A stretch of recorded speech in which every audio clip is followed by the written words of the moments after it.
জান্নাতের সামনে আল্লাহ পাক রব্বুল আলামিন দুইটা ঝর্ণা স্থাপন করেছেন। দুইটা ঝর্ণা, একটা ঝর্ণার পানি দিয়ে গোসল দিবেন, আর একটা ঝর্ণার পানি পান করাবেন। যেই মাত্র জান্নাতীদেরকে ঝর্ণার পানি দিয়ে গোসল দেওয়া হবে, এই সলিমুদ্দি, কলিমুদ্দি, রহিমুদ্দি, আশরাফ আলী, হযরত আলী রহমত থাকতো না কেউ। সব মানুষের বডি হবে আদম আলাইহিস সালামের মতো লম্বা। আদম আলাইহিস সালামের বডি 120 হাত লম্বা, 14 হাত প্রশস্ত। আগের মাপে 60 হাত লম্বা, আগের 1 হাত আর এখনের 1 গজ। 120 হাত লম্বা, 14 হাত প্রশস্ত। আল্লাহর পয়গম্বর হাদিসের মধ্যে বর্ণনা করেছেন, সিদরাতুল মুনতাহার যেই বড়ই গাছ, এক একটা বড়ই দুনিয়ার পাল্লা দিয়ে যদি মাপা হয় 12 মণ ওজন হবে। এই বড়ই জান্নাতীদেরকে খাইতে দেওয়া হবে। আবু জেহেলে কয়, ভালো হইছে মুহাম্মাদের উম্মত বড়ই তলে ভরব। হ্যাঁ, কই তো তা বুঝে, কিন্তু মুহাম্মদুর রাসূলুল্লাহর উম্মত 120 হাত লম্বা, 14 হাত প্রশস্ত যদি বডি হয়, 12 মণ ওজনের বড়ইটা এখনের আপেলের মতোই তৈরি। আদম আলাইহিস সালামের বডি হবে 2 নম্বর, ইউসুফ আলাইহিস সালামের সৌন্দর্য দেওয়া হবে। দাউদ আলাইহিস সালামের কণ্ঠ 33 বছরে পরিপূর্ণ করা হবে, সব এক সাইজ। 33 বছরের যুবক, মহান চরিত্রবান মুহাম্মদুর রাসূলুল্লাহ সাল্লাল্লাহু আলাইহি ওয়াসাল্লামের যেই মহান চরিত্র, প্রত্যেক জান্নাতীকেই মহান চরিত্রের অধিকারী বানানো হবে। যাইবেন জান্নাত? খেলা খেলা যাইবেন দেখি। জান্নাতে যাইতে রাজি আছেন তো? গুণ লাগবো 2টা। কয়টা? ইন্নাল্লাযীনা আমানু ওয়া আমিলুস সালিহাতি কানাত লাহুম জান্নাতুল ফিরদাউসি নুজুলা। নিশ্চয়ই যারা ঈমান আনবে, ঈমান আনন্দ লাগবো, কিন্তু এটা হওয়ার জিনিস না। আব্বা মুমিন আছেন, আম্ব উঠছি, এরকম না। মুমিনের ঘরে জন্ম নিলেই যদি মুমিন হওয়া যেত, নূহ পয়গম্বরের ছেলে কেনান আমরার চেয়ে দামি মুমিন হইত। ঈমান আনা লাগবে নিজের। ঈমান কারে কয়? কয়েকটা কথার উপরে বিশ্বাস করার নামই হলো ঈমান। কি কথা? যেই বিষয়গুলো বিশ্বাস করার নাম ঈমান, একটাও কিন্তু চোখে দেখা যায় না, প্রত্যেকটাই না দেখা। অথচ এই পৃথিবীর জমিনে এমন বহু বস্তু আমরা বিশ্বাস করি, এমন বহু বস্তুর উপরে আমাদের বিশ্বাস আছে যেগুলো দেখা যায় না। যেমন রূহ, কেউ কোনোদিন দেখছেন? মানছেন কেমনে? রূহ আছে বোঝা যায়, আমি যেহেতু চোখে দেখি এই জন্য বুঝি যে রূহ আছে। পঞ্চ ইন্দ্রিয় চালু আছে, এর আলামত রূহ আছে। পঞ্চ ইন্দ্রিয়র আলামত দেখে যদি রূহ বিশ্বাস করতে পারো, তাহলে আল্লাহ বিশ্বাস করার জন্য আমি কয়েকটা ইন্দ্রিয় তোমারে দেই। চাঁদ এবং সূর্য মহান আল্লাহ পাক রব্বুল আলামিন বানাইছেন, যার যার রাস্তায় চলতেছে। এই সূর্যটা বিজ্ঞানীরা বলেন পৃথিবীর জমিন থেকে 13 লক্ষ গুণ বড়। যদি চাঁদের সাথে কোনো দিন একটা সাইড টক্কর লেগে যেত আর একটা টুকরা ভেঙে পড়তো, 13 লক্ষ গুণ বড় সূর্য, এই সূর্যের কুলি হলেও তো দুনিয়ায় শেষ। টুকরা করানো লাগবো, অথচ কোনোদিন টাক্কর লাগে না। যার যার পথে ডিউটি আদায় হচ্ছে।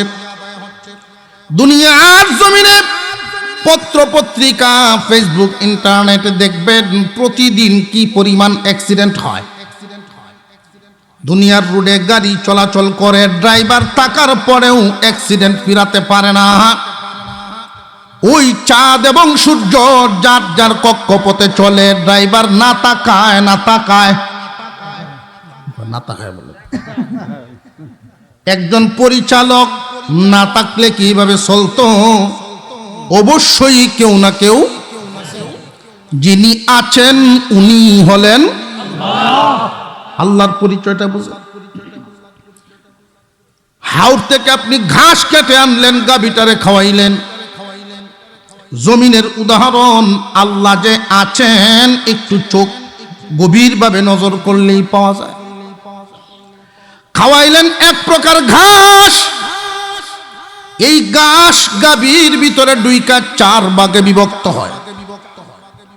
একটা অংশ রক্ত হয়, একটা অংশ পেশাব হয়, আর এক অংশ পায়খানা, আর এক অংশ আল্লাহ তোমার রিজিক দুধ বানায় বের করে। কোনদিন কি দেখছেন রক্ত দুধের সাথে মিশে গেছে? যার যার আলাদা আলাদা রাস্তায় চলে, কোনদিন একত্রিত হয় না। চালানেওয়ালা একজন না তাকায়। যিনি চালান উনিকে জবান ভরে উচ্চারণ করবেন, উনিকে। মহিলা মা বোনরা মুরগির ডিম ফুটায় দেখবেন, নির্দিষ্ট কিছুদিন সময় সীমা আছে, এতদিন তা দিলে পরে বাচ্চা ফুটবে। কিন্তু সবচাইতে ইন্টারেস্টিং ব্যাপার হলো, নির্দিষ্ট সময় যখন পূর্ণ হয়, সময় পূর্ণ হওয়ার পরে আরেকজনের বাচ্চাটার এই ডিমটাকে ভেঙ্গে দিতে হয়, নইলে আসতে পারে না। ডিম ভেঙ্গে বাহির হওয়ার মতো যোগ্যতা বাচ্চার গায়ে থাকে না। বাহির থেকে যে কেউ ডিমটারে ফাটায় দিতে হয়। তো মা মুরগিটা তার টুটের আগা দিয়া দাঁড়ালো অংশ দিয়া ডিম ফাটায় দেয়। নির্দিষ্ট সময় পূর্ণ হওয়ার আগে যদি ডিমটা ফাটায় দেয়, এটা কাঞ্জা, নষ্ট হয়ে যায়। সময় পূর্ণ হওয়ার পরে যদি না ফাটায়, অতিক্রম হয়ে গেলে শ্বাস বন্ধ হয়ে বাচ্চা ভিতরেই মরে যায়। কোন ডিম কখন পূর্ণতায় পৌঁছলো, কোন বিজ্ঞানী তারে শিখাইল? এই মুরগিটারে শিক্ষা দিল যিনি, উনি হলেন আল্লাহ। তা বুঝে আসতেছে? এই জমিন থেকে খাদ্য গ্রহণ করে প্রাণী জগৎ, প্রাণ আছে যত সৃষ্টিজীবের 3 ভাগে বিভক্ত। মানব জাতি, প্রাণীকুল, উদ্ভিদ জাতি। এই তিনটার অবস্থান চলাফেরা কি একরকম না 3 রকম? উদ্ভিদ যদিও প্রাণ আছে, জায়গায় দাঁড়ায় থাকে, জীবন ভর জায়গা থেকে লড়ার ক্ষমতা তার, কিন্তু তার তো প্রাণ আছে, তার খাদ্যের দরকার। খাদ্য ছাড়া বাঁচবে না। আল্লাহ পাক রব্বুল আলামিন এই উদ্ভিদের খাদ্যটা জায়গায় দাঁড়াইয়া শিকড় দিয়া যেন টানতে পারে এই ব্যবস্থা করে দিছে। তুমি যেহেতু লড়তে পারো না, তোমার খাদ্য আমি আল্লাহ এমন ভাবে সিস্টেম করে দিলাম, জায়গায় দাঁড়াই তুমি রসটাই না খাইতে পারবা। এরপরে প্রাণীকুল, গরু, বাছুর, হাঁস, মুরগা, মুরগি। এর কি ব্যবসা বাণিজ্য আছে না গৃহস্থী আছে? চাকরি বাকরিও তো করতে পারতো না। মানুষের মতো আকল যেহেতু নাই, সুতরাং এদের খাদ্যটাও কঠিন করেন নাই আল্লাহ। গরুর খাদ্য মালিকের গোয়াল ঘরের দরজা খুললে তুমি শুধু বের হও তোমার রিজিক মাঠে। রে পাখি, বাসার থেকে বের হও, উদর পূরণ করে সন্ধ্যার আগেই বের হতে পারবা। সন্ধ্যার আগেই বাসায় ফিরবা, দোকান লাগবে না, চাকরি লাগবে না, ব্যবসা লাগবে না। প্রাণীকুলের খাদ্যটা আল্লাহ সহজেই ব্যবস্থা করে রাখছেন। মানুষের যেহেতু আকল মন দিয়াছে, আকল আছে, শক্তি সামর্থ্য আছে, মহান আল্লাহ পাক রব্বুল আলামিন মানুষের তার একটু কঠিন করেছেন। তোমরা পরিশ্রম করো, উপার্জন করো, পরিশ্রম করে উপার্জন করে খাও।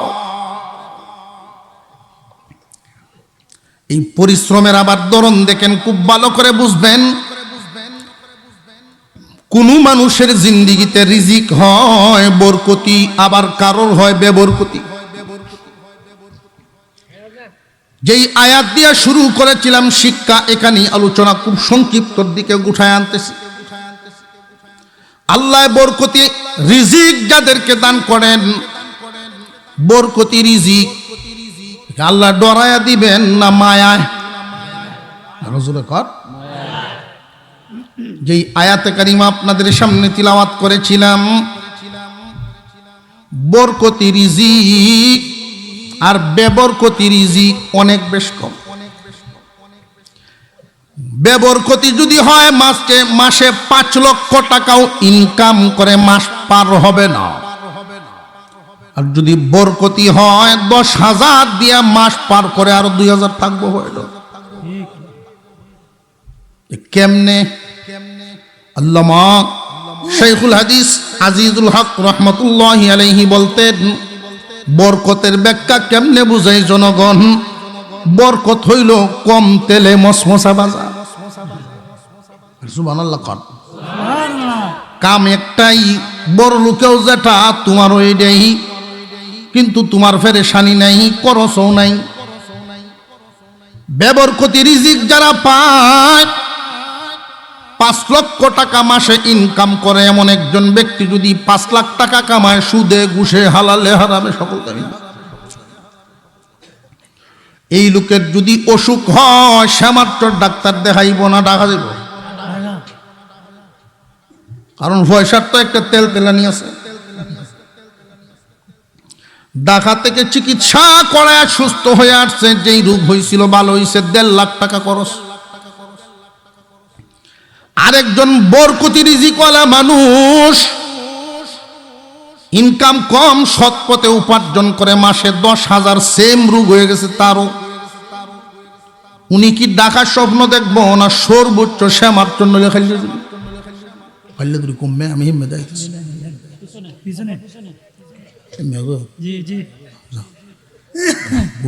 উত্তর দক্ষিণই কই থাকতাম না কমবে। আল্লাহ কবুল করেন, বলো না আমিন। আপনার কষ্ট হইতেছে না তো? এই বেবরকতি আর বরকতির তফাৎটা বুঝাই, খুব খেয়াল রাখবেন। বরকত কারে কয়? আপনি 2,000 টাকা পকেটে রাখলেন, ঘুম থেকে উঠে এটা 5,000 3,000 বাচ্চা তুলবো, বরকত এটা না। বরকত হলো ওইটা ইনকাম বেশি, খরচ লাগছে একটা রোগ, জ্বর সর্দি করোনার নমুনা, 1.5 লাখ খরচ করে আসছে বাড়ি। সেম রোগ গরিব মানুষটা, যার রিজিকে বরকত আছে, আল্লাহর সন্তুষ্টির রিজিক, উনি খালিয়াজুরি গেছে, বড় এক ফার্মেসি, ডাক্তারের সাথে সাক্ষাৎ করছে, স্যার আমার এই সমস্যা। আল্লাহ যারে মায়া করেন বরকতি রিজিক দেন। আল্লাহর মায়া যার প্রতি, সবার মায়া তার প্রতি। ডাক্তারে কয়, কপাল মেয়া বালা তোমার। আয়ো ঢাকায় রুগী দেখে এমন একজন ডাক্তার, আমার বাল্যকালের বন্ধু, হের শোক হয়েছে পানি দেখতো, কাল্লে জুড়িয়েছে, চা খাইতেছে আমার চেম্বার, আয়া দেখায়। ও বন্ধু, গরিব মানুষ, খুব ভালো মানুষ, একটু দেখে চোখটা টান দিছে, জিব্রাটা দেখছে, প্রেশারটা মাত্র 70টি আর ওষুধ দিছে, কায়া ভালো হয়েছে। এইটার নাম বরকত, এটার নাম। কোন কারণে সুনামগঞ্জ গেছেন, পৌর এই বেবরকতিও গেছে, বরকতিও গেছে। বরকতওয়ালা লোকটার কাজ কাম সারিয়া দিনের গাড়ি, সামারচরের গাড়ি খুঁজতেছে, পুরো দাঁড়িয়েছে, 300-400 টাকা ওয়ার্ডও আছে। আইব এমনি পিছন থেকে একজনে ডাকতেছে, সাজিব তুমি সুনামগঞ্জ কি তার ইসলাম এক কামে রে বাবা, আমি বাইর যেতাম, বাইর যাই বাগা আম্বা ইসলাম, তো উঠো উঠো উঠো, পিছিয়ে উঠো যাই গিয়ে এটা মোটর সাইকেল দিয়ে টাইন করে গাড়া টাইন নামায় দিচ্ছে। কয়টা লাগছে? আর বেবরকুতি যে গেছেন বাড়ি, তাই তো রুডো এমন টাটা ভরছে, কোনো গাড়ি নেই।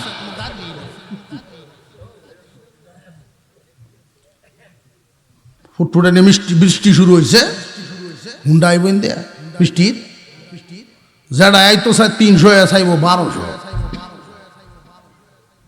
এটি হচ্ছে বেবরকত। 5 লাখ টাকা কামাইলেও মাস পার হবে না যদি আল্লাহর দেওয়া বরকত না থাকে। আর যদি বরকতি হয় অল্পতেই পেরেশান মুক্ত জীবন চলবে। এই বরকতি জীবন চান্ত ময় মুরব্বীরা তো কেলা শেষই, যুবকরা চান্ত ইনশাল্লাহ। আমি যে আয়াত সূরা বনী ইসরাঈল থেকে তিলাওয়াত করেছিলাম এবং শুরুতেই বলছিলাম মানুষ অসহায় হয় কয়বার? একবার শিশুকালে, একবার বৃদ্ধকালে। মানুষ যখন শিশু অবস্থায় অসহায় থাকে, আল্লাহ তার মা বাবার উপরে ফরজ করেছেন শিশুদের দেখভাল করো, শিশুদের হক আদায় করবা, এদের সেবা যত্ন করবা, মা বাবার উপরে ফরজ। আবার মা বাবা যখন বার্ধক্যে পৌঁছে আবার অসহায় হয়ে যান, তখন এদের দেখাশোনা ভরণ পোষণ করা সন্তানের উপরে ফরজ। কথা বুঝে আসতেছে? আফসোসের সাথে বলতে হয়, মা বাবা সন্তানের হক আদায় করে, কিন্তু অনেক সন্তান নিষ্ঠুরতার পরিচয় দেয়, মা বাবার হক আদায় করে না। যে সমস্ত পরিবারে মুরব্বীরা জিন্দা আছেন, শতকরা যদি তালাশ করেন যে পরিবারগুলো 100 পরিবার যদি এমন থাকে যে মুরব্বী আছে, 10টাও পাবেন না এদের হক আদায় হয়। আমি কয়েকটা জায়গা আপনাদের সামনে তুলে ধরি যে কোন কোন জায়গায় আমাদের আঘাত হচ্ছে। এই জায়গাগুলো 4 ভাইয়ের সংসার, বাবা এদেরকে পড়াশোনা যদ্দূর পেরেছেন করাইছেন, বিয়ে শাদী করায় সংসারী বানাইছেন। 4 ভাই মিলে আলাদা হয়ে যাবে, এলাকার 2-4 জন গণ্যমান্য ব্যক্তি নিয়া বাবার সহায় সম্পদ, বাড়ি ঘর, শেয়ার পর্যন্ত ভাগ হইতেছে। মা বাবা 2 জন উঠানের মধ্যে বসা। এই দৃশ্যগুলো সমাজে আছে কিনা এগুলো হিসাব মিলায়া দেখবেন। মা বাপ বুড়া বুড়ি 2 জন উঠানের মধ্যে বসা, তাদের চোখের সামনেই তাদের গড়া সংসারটা খান খান হইতেছে। এদের ভিতরে ভূমিকম্প চলছে, তুমি সন্তান এটা বুঝবা না। তোমাদের নজর চামিচের দিকে, ডেগের দিকে, চেয়ারের দিকে, মালের দিকে। তোমাদের উচিত ছিল মা বাবার চেহারার দিকে নজর রাখা। সব বন্টন হওয়ার পরে শেষ পর্যন্ত মা বাবা তারারেও বন্টন করে দেওয়া হয়। মা বাপ 2 জন রে বন্টন করছে। বড় ভাই সব আম্মার 1 মাস খাওয়াইব, ছোট ভাই সব আব্বার 1 মাস খাওয়াইব। অথচ তোমার মা বাপ এমন একটা কবুতরের জোড়া রে, তোমার আম্মা বৈশা থাকতো, বাজার থেকে কখন আইব তোমার বাপ, একসাথে খাওয়ার জন্য বসে থাকতো। বৃদ্ধ অবস্থায় পৌঁছেছেন, দুর্বল হয়ে গেছেন, এই খাবারের জন্য, বাতের জন্য বুঝি জোড়া ভেঙে দিছ। আল্লাহ পাক রব্বুল আলামিন এই আয়াতের খুব গভীরে নজর দিলে মহান আল্লাহ মনের দিকের কথাটাই বুঝাইছে। বড় মাছ খাওয়াতে হবে, দামি কাপড় পরাতে হবে, এই কথাটা বলেন নাই। আচরণ ঠিক করতে হবে, এটা বুঝাইছে। তুমি সন্তানের চেহারাটা হাস মুখা দেখলে তোমার বাবার মন খুশি হয়ে যায়। আল্লাহ নিষেধ করেছেন তোমার মা বাবার সামনে চেহার চামড়া খুশ করে কথা কইবা না, মা বাবার সামনে উঁচা আওয়াজে ধমক দিয়া কথা বলবা না। যখন তোমার মেজাজ ভালো না, রাগ আসো, পারলে সেভ হয়ে যাও, এই হালতে মা বাবার সামনে যাইই না। কেন জানো রে, দুনিয়ার মানুষ বুঝে না, দুনিয়ার মানুষ বুঝে না। নারী আর পুরুষ দুইটা জাতি। পুরুষ জাতির জন্য আল্লাহ এবং রসুলের পরে মা বাবার হুকুম মানা ফরজ। আল্লাহ এবং রসুলের পরে মা বাবার হুকুম মানা কি হইছে না? উচ্চারণ, এটা স্বীকারোক্তি বলতে হবে সবার জবান খুলে, কি? নারীর জন্য আল্লাহ এবং রসুলের পরে স্বামীর হুকুম মানা ফরজ। মহিলাদের জন্য মা বাবার হুকুম মানা ফরজ না, স্বামীর হুকুম। আর পুরুষের জন্য মা বাবার। এখন কোন নারী যদি মনে করেন আমার শ্বশুর শাশুড়িকে খেদমত করা তো তাহলে আমার উপরও ফরজ না, মাসালা সহি, আপনার কথাটি, কিন্তু আপনার স্বামী যদি আদেশ করেন তখন তো ফরজ। এখন তুমি স্বামী, তুই ছেলে, আমরা পুরুষ মানুষ, কেউ ব্যবসায়, কেউ গৃহস্থিতে, কেউ চাকরিতে, কেউ বিদেশে। মা বাপ বুড়া বুড়ি দুইজন যে বাড়িতে রেখে গেলাম, বারবার এই তাগিদ দিবা, বিবি রে আমার মা বাবার খেদমতের জন্য কমতি না হয়। তুমি তোমার দায়িত্ব পালন করলাম, মা বাবার কাছ থেকে বিদায় নিয়ে গেলাম। তোমার বিবি যদি তোমার হুকুমটা আদায় করে আল্লাহর সন্তুষ্টি পাইব, যদি আদায় না করে তুমি বাইচা গেলা, মরলে তোমার বিবি মরব। আল্লাহর কাছে যদি দরা খায় তোমার বিবি দরা খাইব, কারণ তারে জিম্মাদারি দিয়া গেছলা, আদায় করে নাই। আদায় করছে কিনা করছে না বুঝবেন কেমনে? এই জন্য ইসলামের বিধান মাঝে মাঝে নীরবে মা বাবার সাথে একান্তে সময় দেওয়া। অথচ নিষ্ঠুর সন্তান, এমন সন্তানও আছে 1 মাস চলে গেছে মা বাবার সাথে কথাই নেই, একই বাড়িতে থাকে, একই পরিবারে থাকে, 1 মাস চলে যায়, দেখা সাক্ষাৎ নাই, কথা নাই। তুমি একান্তে নীরবে কিছু সময় দিবা, তোমার মা বাবা যেন মন খুলে তাদের ভিতরের কথা তোমার কাছে বলতে পারে। সারাদিন আমরা বাড়িতে থাকি না, বিবি যদি আচরণ খারাপ করে কার কাছে কইব? তুমি সন্তান, এক সময় তুমি শিশু ছিলা, এখন তারা শিশু হইছে। আমি মনে করি শিশু আর বৃদ্ধ দুই দলেই অসহায়। আমার কাছে কেন জানি মনে হয় আপনাদের সাথে মিলে কিনা জানি না, শিশুর চাইতে বুড়া বুড়ি বেশি অসহায়। একটা শিশু পেশাব করুক, পায়খানা করুক, যে কেউ টান দিয়া কুলে উঠায়, কিন্তু তোমার মা বাপ যদি বিছানায় পেশাব করে রে, ঘন্টাকে ঘন্টা পেশাবের তলে পড়ে থাকবে, তুমি ছাড়া কোনো দরদি কাছে যাইতো না। শিশু তার যদি মনে কোনো চাহিদা হয়, পটি টুকাইব, চকলেট খাইব, মার কাছে বলার সুযোগ আছে, বাবার কাছে যাওয়ার সুযোগ আছে, বড় ভাই বোন, মামা চাচা, দাদা দাদি, যেখানে ইচ্ছা সেখানে আবদার পেশ করে আদায় করে ফেলে। কিন্তু তোমার আব্বা আম্মা যখন বার্ধক্যে পৌঁছে যায়, তুমি কি এদের মনের খবর রাখনি রে? তারা মনের কোনো চাহিদা তুমি ছাড়া বলার কোনো জায়গা নাই।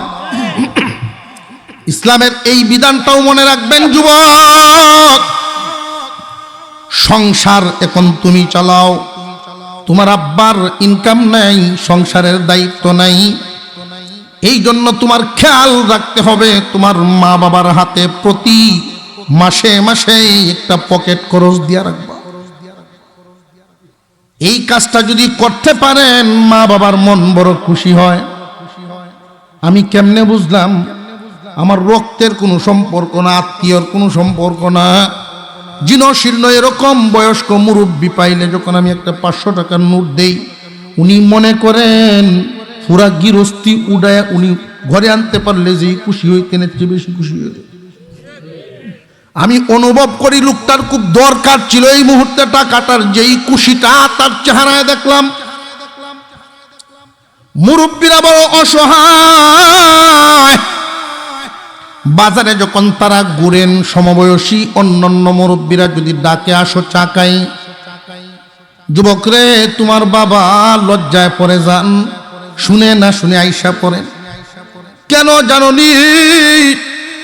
যদি এখানে যান চা খাওয়ার পরে বিল দেওয়া লাগে, তোমার বাবার পকেটে পয়সা নেই, আর একদিন খাইলে আর একদিন তো খাওয়ানো লাগে।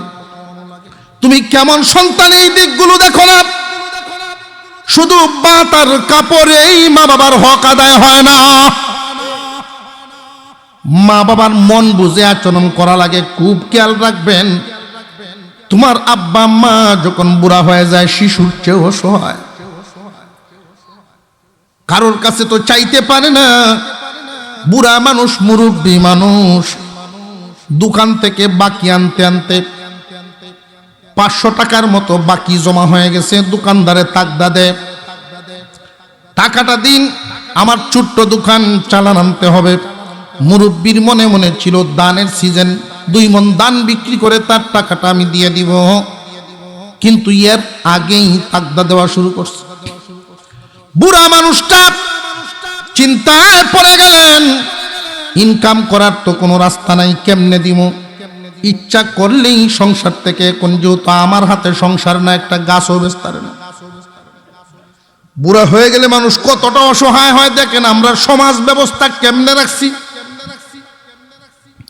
অথচ উচিত ছিল তোমরা 4 ভাই আলাদা হইবা, নিজের বলেও মা বাবার সম্পদে তারা জিন্দা থাকতে হাত দেওয়ার অধিকার কোরআন ইসলাম কেউ তোমারে দেয় নাই। সন্তান মা বাবার সবচেয়ে প্রিয়জন, আর এই সবচেয়ে প্রিয়জনই সবচেয়ে বড় আঘাত দেয়।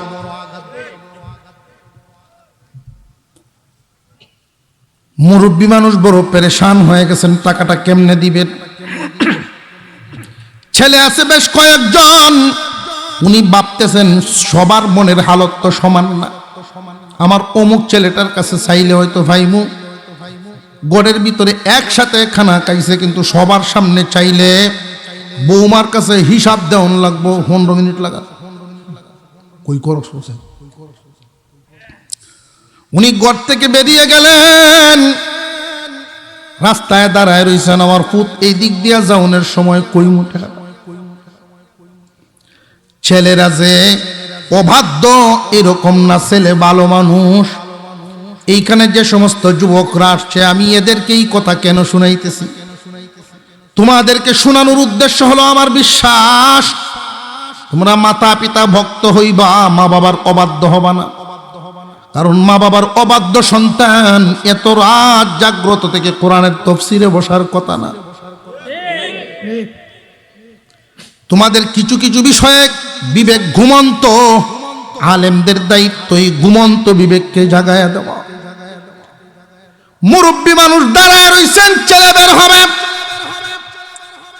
যেইখানে দাঁড়াইছেন সূর্যের আলোটা বাবার কপাল এবং মুখে লাগতেছে। ফুট বেরোইছেন, কাছে গিয়ে দেখেন বাবার মাথার গাম টপটপে দিক দিয়ে বেয়ে বেয়ে পড়তেছে। আব্বা কি ব্যাপার, এই রোদের মধ্যে আপনি দাঁড়ায় রইছেন? তোমার সাথে একটু দরকার ছিল রে বাবা। রুদ্রে দাঁড়ায়া এত গুরুত্বপূর্ণ বলেন আব্বা কি? আমার বড় দরকার ছিল, বড় অভাব, 500টা টাকার খুব দরকার পড়ছে রে বাবা, 500টা টাকার আমার খুব দরকার।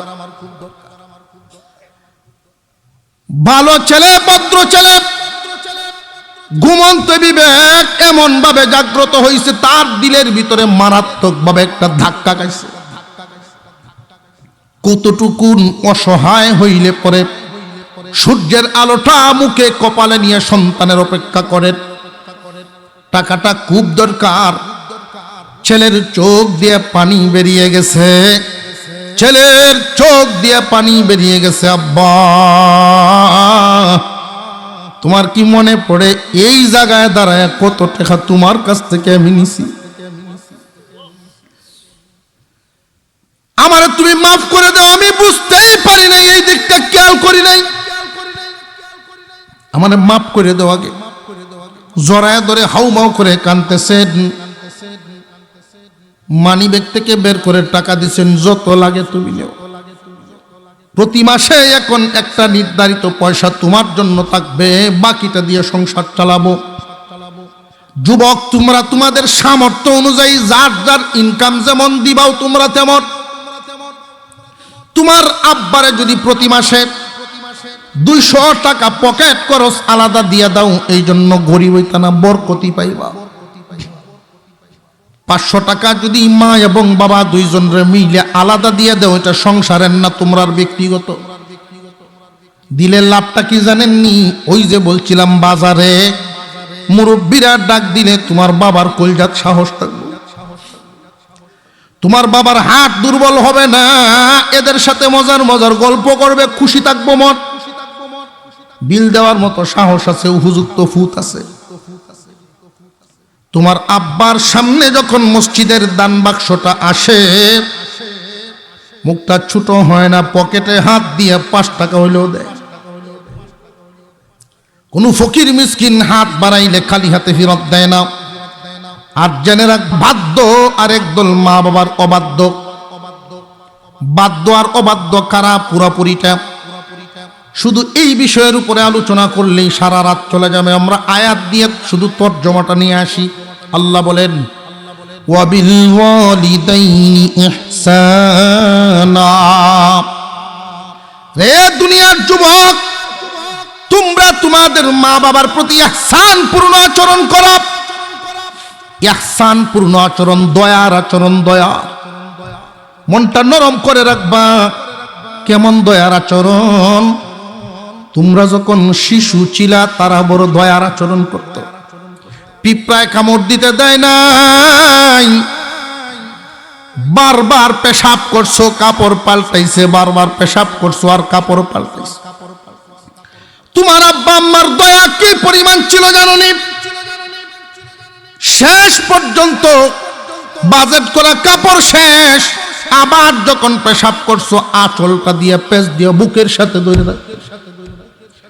তুমি সন্তানকে ঠান্ডার মধ্যে শুয়ায়া রাখে নাই।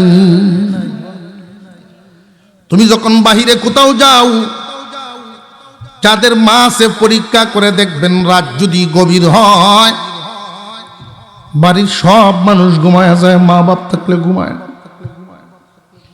ঘরের সামনে আইসা যদি আওয়াজ দেন, দরজা খুলো, সবার আগে এই 2 দরদির আওয়াজ পাবেন।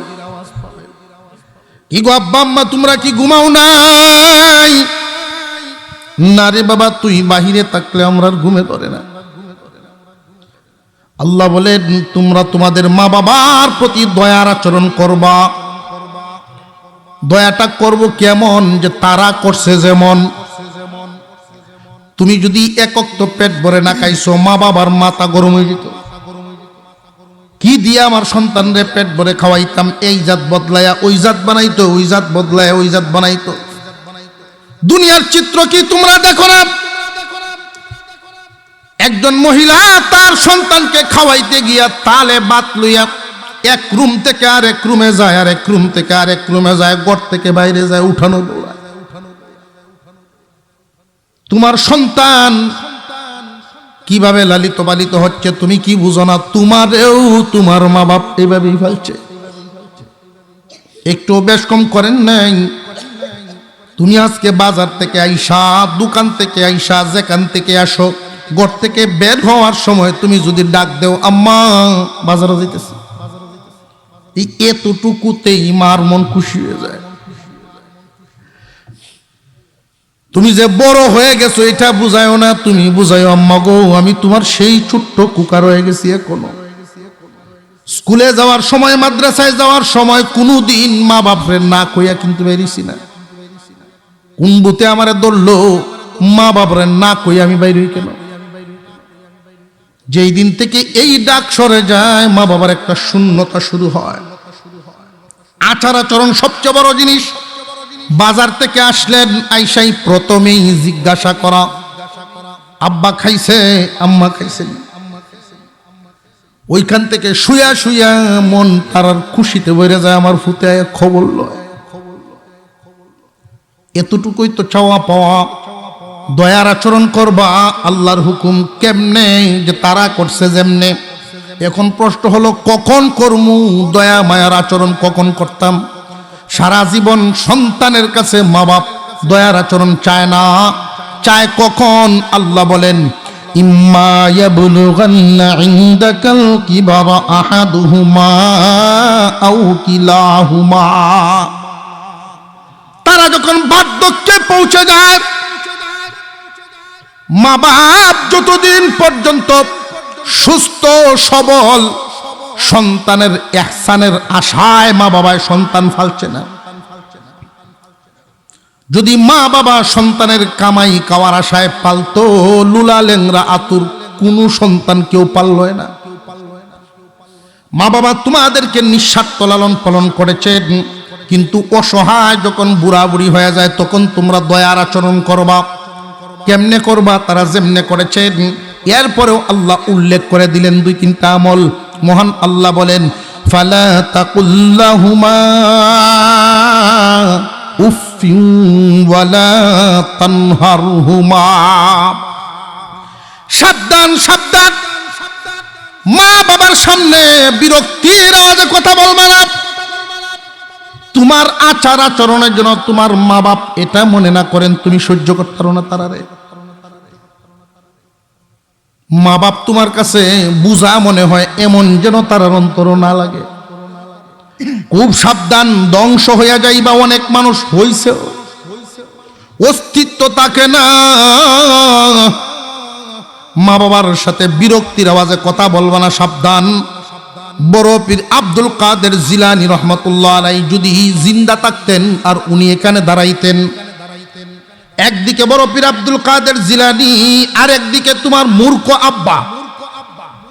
আল্লাহর হুকুম, আব্বার কথা মানতে হবে, এটা আল্লাহর হুকুম। আব্দুল কাদের জিলানীর চেয়ে তোমার কাছে তোমার বাবাই বড় পীর। সুবহানাল্লাহ। সুবহানাল্লাহ। এই নিয়ামত অনেকেরই থাকে না। এই যে আল্লাহ বলেছেন, তারা যখন বার্ধক্যে পৌঁছে যায় দয়ার আচরণ কইরো।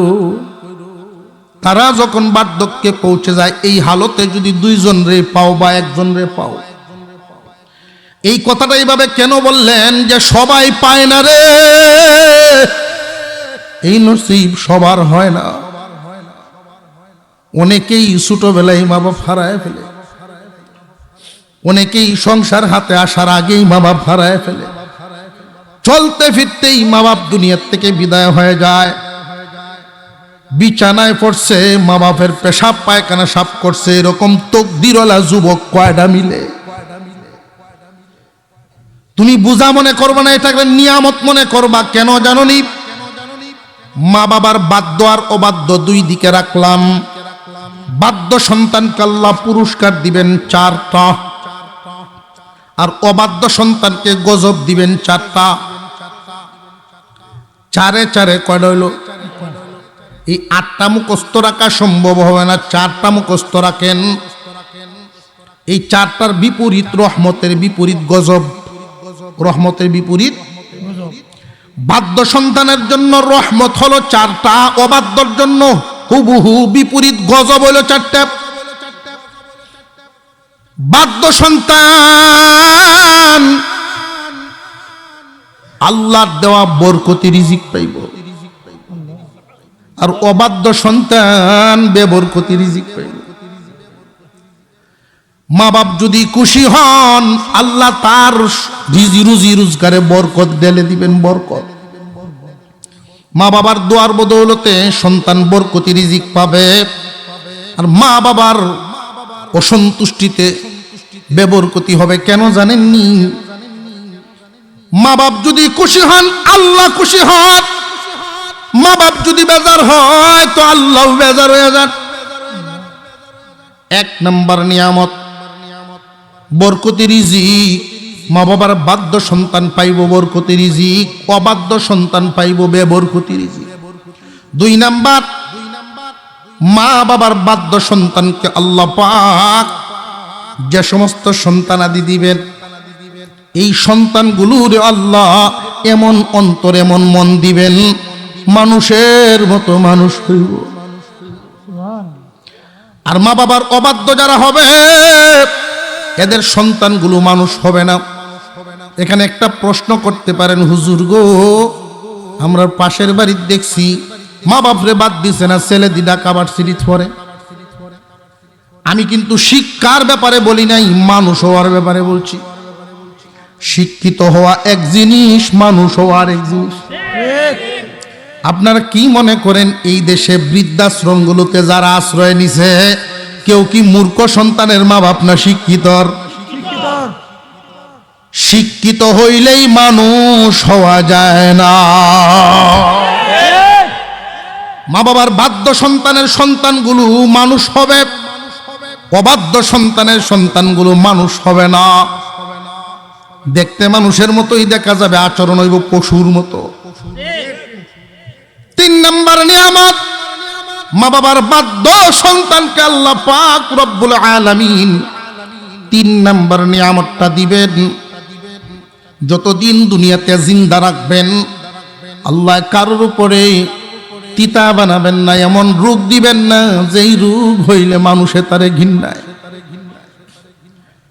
মানুষের কাছে বুঝা বানাবেন না। লক্ষ্য করে দেখবেন, আত্মীয় স্বজনের অভাব নাই, বন্ধু বান্ধবের অভাব নাই, শুভাকাঙ্ক্ষীর অভাব নাই।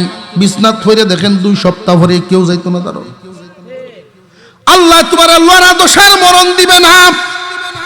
মা বাপ যদি খুশি থাকেন, আল্লাহ খুশি হইয়া তোমারে সুস্থ একটা হায়াত দিবেন, চলায়া ফিরায়া নিবেন। আর অবাধ্য সন্তান বড় কষ্ট করে লাঞ্ছিত হবে। 3টা গেল নিয়ামত। 4 নাম্বারটা আখিরাতে। মা বাবার বাধ্য সন্তানের জন্য জান্নাতের 2টা দরজা খোলা, যেটা দিয়ে ইচ্ছা এটা দিয়ে ঢুকবো।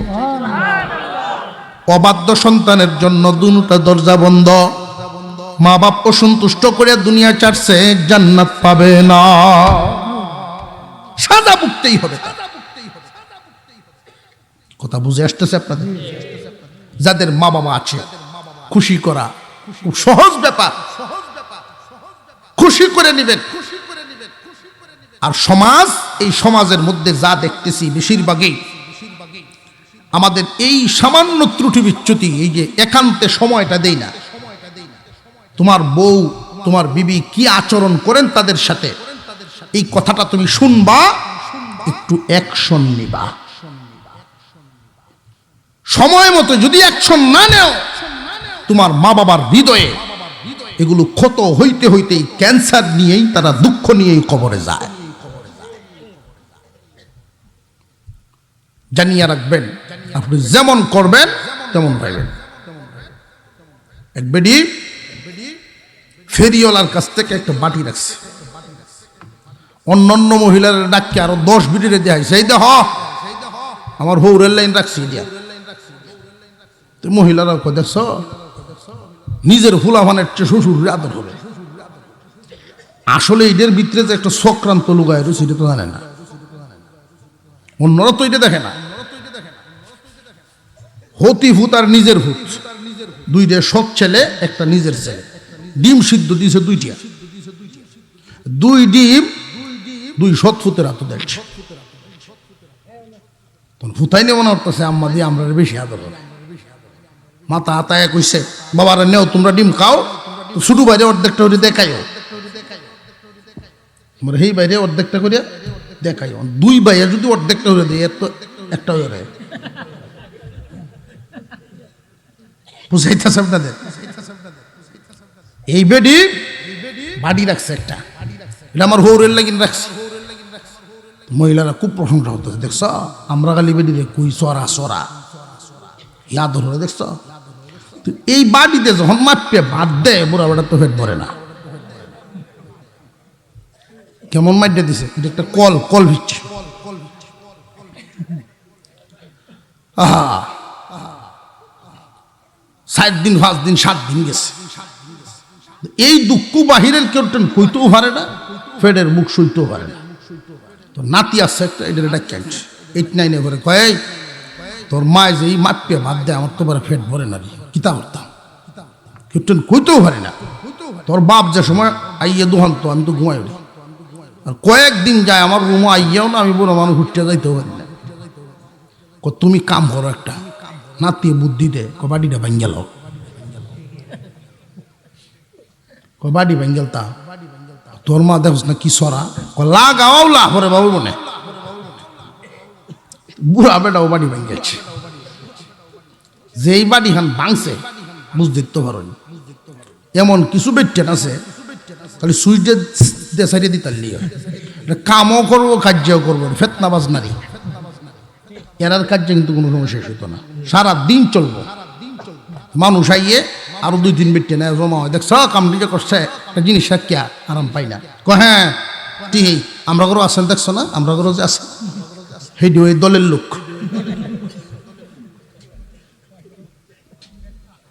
ঠিক না বে ঠিক? এইটা যেদিন শ্বশুর শাশুড়ির সাথে লাগবো, এই বেডিকে হেডের তাল দিব।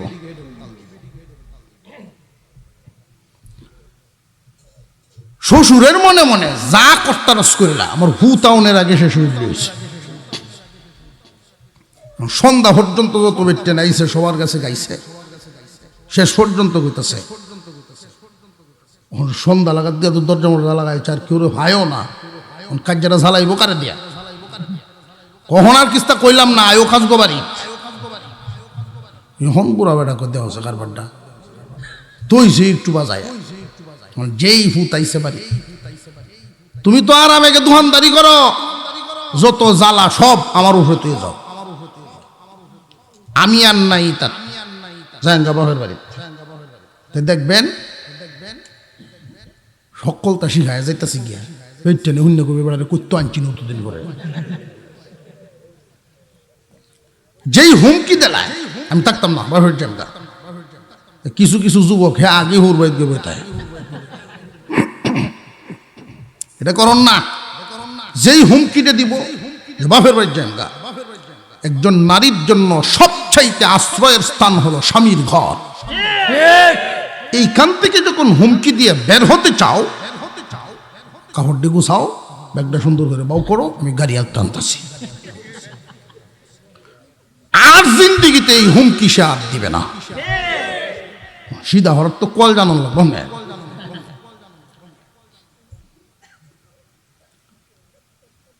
বেড়ার মনে মনে যা বহুজন সে ঠিক আছে গা, আমার বুড়া বাপরে 2-1 কথা কুয়েলাই শেষ হয়ে বলে, তার রুমকে আব্বা বুড়া হইছ, অত রাগ গুসা বালা না, একটু ধৈর্যশীল হন বালা। এই যে যেটা বুদ্ধি দিছি, দোকানদারের হুত পুরান নাতি বই টই তো এইটা আইছে, দাদা তুমি বাড়িটা যে মাংস, এখন আমি মাপ কই ভাইয়া, তুই দোকানদারে তুই মাপ দেখি তাতে, দাদা বুড়ো হয়েছে তোমরা মাপে বাদ দাও, তোমরা যেদিন বুড়ো হইবা আমারও তো মাপে দেওয়ান লাগবো, মাপটা ভায়াম কই, যেমন করবেন এমন থাকবো। বিশেষ করে বাচ্চারা যদি ভদ্র হোক এটা চান, নিজের সন্তানের সামনে মা বাবার মাথায় তেল লাগায়া দিবেন, নিজের সন্তানের সামনে মা বাপরে ভাও টিপে দিবেন। কিতাব পড়ে শিখানো লাগবে না, তফসির হয়ে শিখন লাগবে না, গড়ের প্রতিষ্ঠানই শিক্ষিত হয়ে যাব। কথা বুঝে আসতেছে?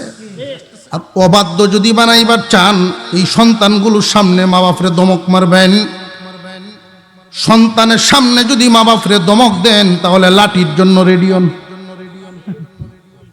কথা বুঝে আসতেছে? আল্লাহ আমাদেরকে সহি বুঝ দেন, বলুন আমিন। আরো জোরে বলেন আমিন। মহিলা মা বোনরা অনেকেই হয়তো কইতে পারে যে হুজুর কথাটি আমরা একটু বিরুদ্ধে গেছে, এখন যারা বৌমা এদের বিরুদ্ধে গেছে, কিন্তু শাশুড়ির পক্ষে গেছে। আজ থেকে 20 বছর পরে আপনি যেদিন শাশুড়ি হবেন গো বৌমা, ওই দিন কইবেন এই হুজুর কি মরে গেছে গা।